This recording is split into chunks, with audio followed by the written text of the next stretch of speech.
বাড়ি দাবে না ডলা দিতে খেলা দিগা কাকা ডলা দে না বাড়ি দে না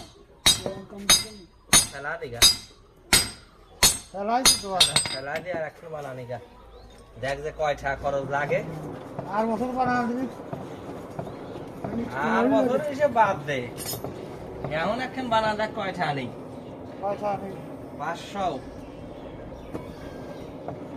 এই 20 মিনিটে এখন একখান বানানির খরচ করতে যে কত 500 300 টাকা বানানির খরচই লাগতে চালই পাস না জবর সময়